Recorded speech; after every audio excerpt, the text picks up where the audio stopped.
नमस्कार, मेरा नाम है रमन भारद्वाज। इस वीडियो में बात करेंगे कि छत्रपति शिवाजी महाराज की मृत्यु कैसे हुई। इस वीडियो के लिए जो सोर्स है वो सर जदुनाथ सरकार के द्वारा लिखा गया है, शिवाजी एंड हिज टाइम्स। आप भी चाहें तो एक काम कर सकते हैं, गूगल पर सर्च करें इस बुक का नाम, इसकी पीडीएफ अवेलेबल हो जाएगी, इंग्लिश में है, उसको डाउनलोड कर लेना।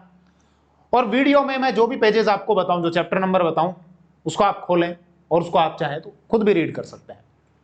तो इस वीडियो का सोर्स है सर जदुनाथ सरकार के द्वारा लिखा गया Shivaji and his times. Page number है चैप्टर नंबर है 13। इसमें पेज नंबर है 382 और 83, जिसमें अलग अलग और भी कई सोर्सेज को कोट किया गया है और मृत्यु के कारण लिखे गए हैं कि किस वजह से छत्रपति शिवाजी महाराज की मृत्यु हुई।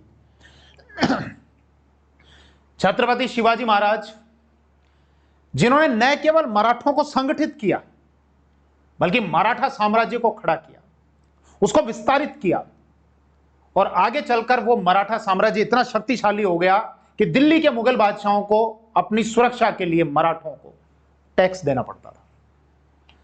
सन 1772 ईस्वी में तो महादाजी सिंधिया, उस समय का जो मुगल बादशाह शाह आलम सेकंड, उसको दिल्ली लेकर गए कि चल मैं तेरे को दिल्ली लेकर चलता हूं, मैं सुरक्षा करता हूं तेरी। ये इस देश का दुर्भाग्य आप मान सकते हैं। हालांकि बहुत सारे व्यूअर्स जिनको शायद कुछ और बातें सुननी अच्छी लगती हैं, वो कमेंट सेक्शन में कमेंट करेंगे कि कैसा देश, कोई देश का कॉन्सेप्ट तो हुआ ही नहीं करता था। ठीक बात है, उस समय देश का कॉन्सेप्ट नहीं हुआ करता था, क्योंकि स्वाभाविक सी बात है, 15 अगस्त 1947 को जब हम आजाद हुए, उसके बाद बहुत सारी रियासतों का 565 के लगभग रियासतें थी जिनका एकीकरण हुआ, और एकीकरण होने के बाद वर्तमान जो हमारा देश है उसका स्वरूप अस्तित्व में आया था। तो उस समय देश का कॉन्सेप्ट तो नहीं हुआ करता था, ये बात तो ठीक है, लेकिन थी तो यही भूमि। ये दुर्भाग्य है, ये हमारा दुर्भाग्य है, इस वर्तमान का और भविष्य का दुर्भाग्य है कि इतिहास के दो ऐसे महान योद्धा और भी हैं। मैं मुख्य रूप से दो की बात कर रहा हूं। एक छत्रपति शिवाजी महाराज, जो कम आयु में ही मृत्यु लोक को सिधार गए, और एक महाराणा प्रताप, वो भी ज्यादा लंबे समय तक जीवित नहीं रहे।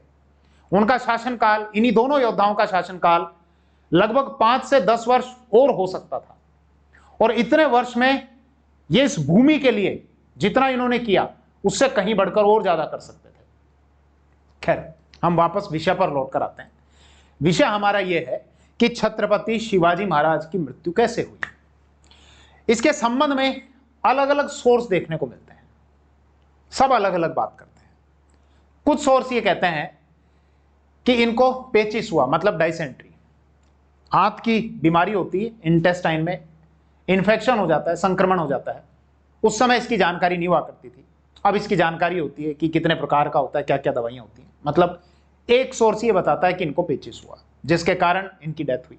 मैं डिटेल से भी बात करूंगा। एक सोर्स ये कहता है कि नहीं, इनको जहर दिया गया। जहर देने के भी कई अलग अलग तरीके, कि स्लो पॉइजन दिया गया ताकि धीरे धीरे धीरे उस जहर का असर होता रहे, किसी दरबारी के द्वारा दिया गया, ये बताया गया। इस सोर्स में ये लिखा हुआ है कि इनकी जो पत्नी है उनके द्वारा जहर दिया गया। मैं डिटेल से बात करने वाला हूं। कुछ सोर्स ये कहते हैं कि कोई मुस्लिम संत था, उस मुस्लिम संत के द्वारा, सैयद मोहम्मद करके नाम था, अभी सोर्स में और देख लेंगे, उसके द्वारा इनको शाप दिया गया था, मतलब जिसको बद्दुआ हम बोलते हैं, उसका प्रभाव था जिसकी वजह से इनकी मृत्यु। एक एक करके डिटेल से बात करते हैं।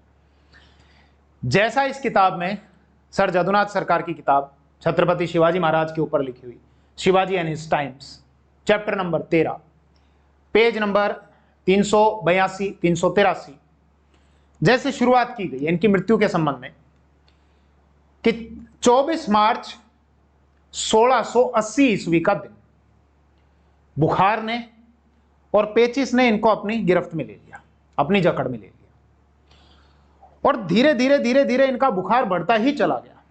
बहुत सारे उपाय किए गए कि किसी भी प्रकार से इनका बुखार कम हो, जो भी संक्रमण है, जो भी रोग है वो कम हो। चिकित्सकों ने दवाइयां भी दी, लेकिन उपचार नहीं हो सका, और 12 दिनों तक बुखार रहने के बाद अंततः, जैसा इस किताब में लिखा हुआ है, मैं भी पेज आपके सामने दिखा दूंगा, उसका स्क्रीनशॉट आप ले लेना और रीड कर लेना। पहले मैं बता देता हूं आपको। अंततः इस किताब के हिसाब से 5 अप्रैल 1680 ईस्वी को, जबकि इनके जीवन काल के 53 वर्ष भी पूर्ण नहीं हुए थे, इनकी मृत्यु हो गई। अब कुछ व्यूअर्स के दिमाग में आएगा, सर 53 वर्ष कैसे कर रहे हैं आप, 51 वर्ष के ही पूरे नहीं हुए थे, 53 53 तो ज्यादा हो गए, 51 ईयर्स के भी पूरे नहीं हुए थे। और 5 अप्रैल 1680 आप क्यों बता रहे हैं? 3 अप्रैल 1680 को इनकी डेथ हुई थी। आपकी बात सही है, जो अलग अलग सोर्स हैं वो इनकी मृत्यु की डेट भी अलग अलग बताते हैं, इनकी जो बर्थ डेट है वो भी अलग अलग बताते हैं। जैसे इस किताब में क्या लिखा हुआ है मैं उसके अकॉर्डिंग बता रहा हूं। तो इस किताब के हिसाब से 5 अप्रैल 1680 को, जिस दिन चैत्र महीने की पूर्णिमा थी, उस दिन इनकी डेथ हुई। ये दिखाता हूं एक बार, पेज नंबर 382। जैसा मैंने बताया, आप चाहो तो इसको देख लेना, स्क्रीनशॉट ले लेना, और हिंदी में ट्रांसलेट करके अगर इंग्लिश, क्योंकि कुछ लोग होते हैं इंग्लिश में थोड़ी प्रॉब्लम होती है, जैसे हम राजस्थान वासियों को भी बहुत होती है, तो जिनको प्रॉब्लम हो तो गूगल से ट्रांसलेट करवा लेना, गूगल कर देता है इसको। ये इसमें दिया हुआ 5 अप्रैल 1680 और आगे लिखा हुआ है he had not yet completed 53 years of age, मतलब उन्होंने अभी 53 साल भी पूर्ण नहीं किए थे। ऐसा इसलिए लिखा हुआ है क्योंकि इसी किताब में पेज नंबर है 20, उस पेज नंबर 20 पर इनकी जो बर्थ डेट है वो 6 अप्रैल 1627 ईस्वी दी हुई है। तो अगर हम 6 अप्रैल 1627 ईस्वी काउंट करें, तब से काउंट करें, तो इस किताब के हिसाब से यहां डेथ हो रखी है 5 अप्रैल 1680, तो इसका मतलब अगले दिन अगर इनकी मृत्यु नहीं होती तो अगले दिन ये अपना 53वां जन्म दिवस मना रहे होते। लेकिन बहुत सारे इतिहासकार हैं और बहुत सारे सोर्सेज हैं जो इनकी जो बर्थ डेट है वो 1627 को नहीं मानते, 6 अप्रैल 1627 नहीं मानते। ज्यादातर ये कहते हैं कि इनका जो जन्म है वो फरवरी 1630 ईस्वी को हुआ था। तो उसके हिसाब से अगर हम माने तो 1630 से 1680 इन्होंने 50 वर्ष पूर्ण कर लिए थे और ये अपने 51वें वर्ष में थे। तो उसके अकॉर्डिंग ऐसा था, इसके अकॉर्डिंग ऐसा था। तो पहला तो सोर्स ये क्या चल रहा है कि इनकी जो मृत्यु है वो पेचिश से हुई, बुखार इनको बढ़ता चला गया। इसके संबंध में जैसा सर जदुनाथ सरकार की किताब पेज नंबर 382-83 कहती है। इसके अलावा ईस्ट इंडिया कंपनी के भी जो कुछ इंग्लिश रिकॉर्ड्स हैं वो भी ये कहते हैं कि पेचिश से इनकी डेथ हुई थी। और कुछ बखर हैं, बखर जिनमें हमको मराठी, दरअसल ये मराठी सोर्सेज हैं। बखर में जो लेखन शैली होती है वो गद्य शैली होती है। दो तरह की देखते हैं हम हिंदी में, एक पद्य शैली और एक गद्य शैली। पद्य का मतलब जैसे कविता वगैरह जो लिखते हैं दोहे, वो पद्य शैली में होते हैं। तो जो मराठी हमको बखर देखने को मिलती है, जैसे सभासद बखर, जो कृष्णाजी अनंत सभासद के द्वारा लिखी गई थी। छत्रपति शिवाजी महाराज के भी वो समकालीन थे और उनके जो पुत्र थे राजा राम, उनके समकालीन भी थे, उनके द्वारा वो बखर लिखी गई थी। उसमें भी जानकारी मिलती है। इसके अलावा एक और बखर है, उसका नाम मेरे दिमाग में अभी नहीं आ रहा, उससे भी जानकारी मिलती है कि इनकी जो डेथ है वो बीमारी के कारण हुई थी। अब हालांकि जो बखर जब आप पढ़ेंगे तो बखर में ये स्पष्ट नहीं दिया हुआ कि पेचिश की वजह से इनकी डेथ हुई थी। ऐसा है कि महामारी फैल रही थी उस समय और बीमारी की वजह से इनकी डेथ होना बताया गया है। हालांकि सभासद बखर को लेकर भी कुछ क्वेश्चन मार्क है, जैसा इस सोर्स में लिखा हुआ है, उस पर मैं बात करूंगा। अब जब ये देखते हैं, जैसा ब्रिटिश रिकॉर्ड ये कहते हैं ईस्ट इंडिया कंपनी के, कि उस समय बीमारी का प्रकोप था, इनको पेचिश हुआ और उसके कारण इनकी डेथ हुई।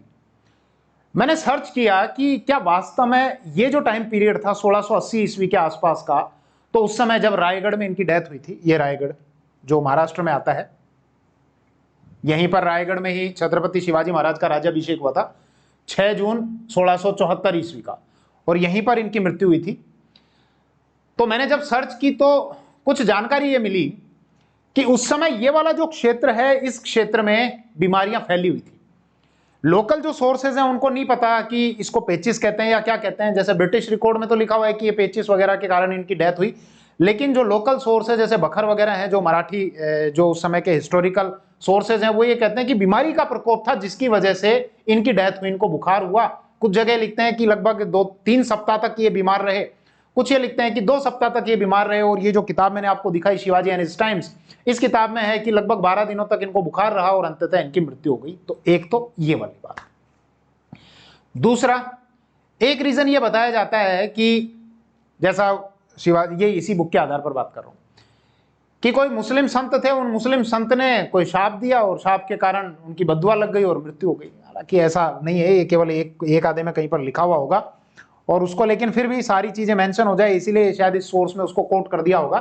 पेज नंबर 383 और पेज नंबर 383 में ये संत कोई सैयद मोहम्मद थे, जलना या जालना के, उनके द्वारा कोई शाप दिया गया था जिसके कारण उसका प्रभाव हुआ और इनकी मृत्यु हो गई। हालांकि इसका कोई एविडेंस नहीं है, इसको मानते भी नहीं है, ये तो ठीक है इसलिए मेंशन कर दिया इसको। एक बखर है, ये वो पेज आप चाहो तो स्क्रीनशॉट ले लेना। एक बखर जो मैंने आपको बताई, सभासद बखर, कृष्ण अनंत सभासद के द्वारा लिखी गई, जिनका परिचय मैंने अभी आपको दिया। तो वो तो क्या बताते हैं कि बीमारी का प्रकोप था जिसकी वजह से इनकी डेथ हुई। हालांकि उस बखर को लेकर कुछ क्वेश्चन मार्क लगाए जाते हैं, जैसा इस पेज नंबर में ये कहा जाता है कि ये बखर जो छत्रपति शिवाजी महाराज की पत्नी थी सोयराबाई, सोयराबाई के जो पुत्र थे राजा राम, उनके कहने पर यह बखर लिखी गई थी सभासद के द्वारा। और इस पेज नंबर के हिसाब से जैसा इसमें लिखा हुआ है कि छत्रपति शिवाजी महाराज की जो डेथ है वो जहर देने से हुई और उनको जहर उनकी पत्नी सोयराबाई के द्वारा दिया गया। ये देखो यहां लिखा हुआ है, ये यहां पर है। चिटनिस टेल्स, चिटनिस दरअसल एक पोस्ट, एक पद हुआ करता था, मतलब जो सेक्रेटरी वगैरह हैं जो लेखन वगैरह करते हैं। तो इसमें क्या है कि शंभूजी ऑन हिज एक्सेशन, आप इसको पढ़ लेना, मैं इसका हिंदी ट्रांसलेशन करके बता देता हूं कि छत्रपति संभाजी महाराज जब शासक बने तो उन्होंने सोयराबाई को डेथ कर दी, मतलब उनकी सोयराबाई की हत्या करवा दी। इसमें लिखा हुआ हत्या इसलिए कराई कि उन्होंने छत्रपति शिवाजी महाराज को जहर दिया था संभाजी महाराज को शासक बनने से रोकने के लिए और अपने पुत्र राजा राम को अगला शासक बनाने के लिए उन्होंने इस प्रकार से षड्यंत्र किया था, जैसा इसमें लिखा हुआ है। लेकिन ये जो जहर देने वाली बात है इसको ज्यादातर इतिहासकार सही नहीं मानते और ये कहते हैं कि केवल इसका कोई एविडेंस नहीं है और ये बातें केवल ऐसे ही प्रचारित की गई हैं।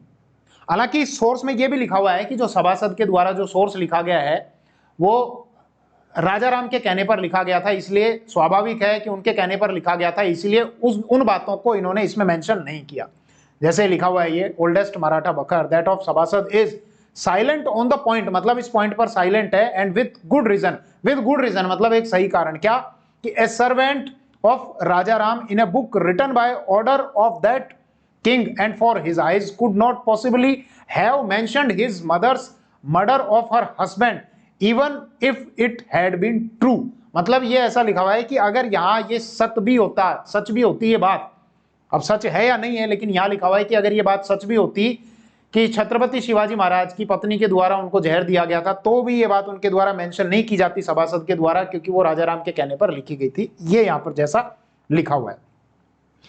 तो उनकी मृत्यु के संबंध में एक तो रीजन ये कि, और ज्यादातर इतिहासकार इसी रीजन को मानते हैं कि उस समय हाँ बीमारी का प्रकोप था और उनको बुखार चढ़ा और पेचिस हुआ, आंतों में संक्रमण था, इसकी वजह से उनकी डेथ हुई।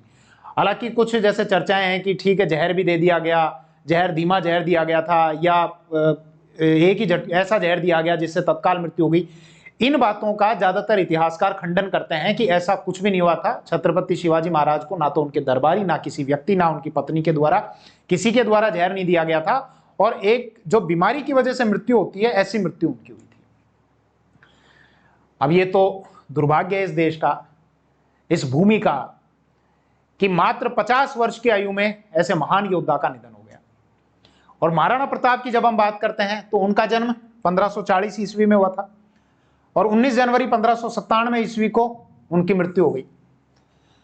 कई बार मेरे मन में यह विचार आता है कि क्या होता कि अगर छत्रपति शिवाजी महाराज और महाराणा प्रताप दोनों समकालीन होते तो क्या होता। अब हालांकि ये तो केवल कल्पनाएं हम कर सकते हैं, लेकिन फिर भी जैसा दोनों का व्यक्तित्व था, जैसा दोनों ने ही मुगलों के विरुद्ध अभियान चलाया था, और जैसा दोनों के ही समय जो मुगल शासक थे वो शक्तिशाली थे। जैसे महाराणा प्रताप के समय जो मुगल शासक अकबर शक्तिशाली, छत्रपति शिवाजी महाराज के समय जो मुगल शासक औरंगजेब वो भी शक्तिशाली। दोनों के बीच की अगर हम बात करें अकबर और औरंगजेब के बीच की, तो आप सलीम को ले लो, मतलब जहांगीर को, या खुर्रम को ले लो, शाहजहां को, वो तुलनात्मक रूप से अकबर और औरंगजेब की तुलना में कमतर थे, कमजोर थे। तो दोनों में बहुत सारी समानताएं भी हैं और असमानताएं भी हैं। इन सारे पहलुओं को दिमाग में रखकर हम इतना तो एनालिसिस कर सकते हैं कि अगर दोनों समकालीन होते, भले ही दोनों मुगल शासक अकबर के समय के होते या दोनों ही मुगल शासक औरंगजेब के समय के होते, तो क्या होता, किस प्रकार से ये अपनी रणनीति तैयार करते, किस प्रकार से छत्रपति शिवाजी महाराज जो छापामार युद्ध नीति को अपनाते थे और महाराणा प्रताप जो पहाड़ों में लड़ने के साथ साथ मैदानी क्षेत्र में भी लड़ा करते थे। एक तरफ दक्कन की तरफ ये मोर्चा संभाल लेते, दूसरी तरफ मेवाड़ की तरफ ये मोर्चा संभाल लेते, दोनों में संधि हो जाती, तो क्या हो सकता था। क्या मुझे इस टॉपिक पर वीडियो बनाना चाहिए? आप कमेंट सेक्शन में अपनी राय देना। मैं फिर और अध्ययन करके क्या क्या संभावनाएं बन सकती हैं आर्थिक मोर्चे पर, राजनीतिक मोर्चे पर, इसके अलावा सांस्कृतिक मोर्चे पर, सामाजिक मोर्चे पर क्या क्या संभावनाएं बन सकती हैं, उन पर विचार करते हुए एक ऐसा वीडियो बनाने का मैं प्रयास करता हूं। फिलहाल इस वीडियो में इतना ही। कुछ रह तो नहीं गया? अच्छा, ये स्लाइड, ये रायगढ़ वही जहां पर छत्रपति शिवाजी महाराज का राज्याभिषेक हुआ था और यहीं पर उनकी डेथ हुई थी। ठीक है, चलिए, हो गया इसमें कंप्लीट। थैंक यू, जय हिंद।